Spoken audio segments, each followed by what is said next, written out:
The COVID climb continues with nearly 2,000 new cases over the weekend and 181 patients in hospital. There are now over 6,000 active cases and a number of new outbreaks. Good evening. We have several key developments tonight on the worsening situation in the province with the virus now hitting schools and long-term care homes hard. We begin with another record-breaking day for new COVID cases. CTV's Binder Sajjan joins us with more. And Binder, Dr. Bonnie Henry's advice today in the midst of our second wave is to wear masks, don't travel, and when it comes to socializing, go back to where we were earlier this year. Yeah, John. So think of it like a social lockdown. It allows businesses that can operate safely to remain open, schools too. And given the stunning number of cases this weekend, Dr. Bonnie Henry is again reminding people to stick to their pandemic bubble like in the spring. We need to be thinking the same vibe as we were in April, and that means thinking about our social gatherings. It's when we're coming together, particularly now. We've learned that this virus spreads quite easily in the colder weather. It spreads indoors.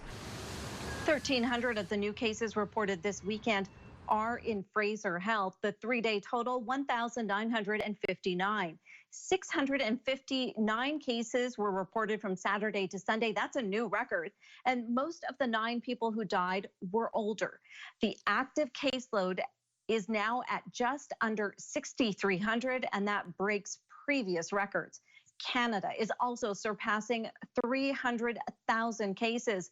The health minister says 430 pallets of personal protective equipment have arrived in BC, and there is also promising news of another vaccine. It's going to make a difference. It's not going to be, a light switch where we're going to be able to go back and never wash our hands again. That will never change, but it will give us, an opportunity to start by protecting those who are most at risk, protecting people in our healthcare system, and then I am confident, by this time next year, we'll have vaccine available for anybody in British Columbia. So another year until then, Dr. Henry says to follow public health advice. As for those temporary restrictions, we're going to see how the case numbers go in the next day or two. And Dr. Bonnie Henry says that's when a decision will be made whether to extend them or not. There's also talk about possibly extending Christmas break, but that again depends on how those case numbers go in the next month. Now, Dr. Henry, again, reminding people of the importance of wearing masks indoors when they can't physically distance.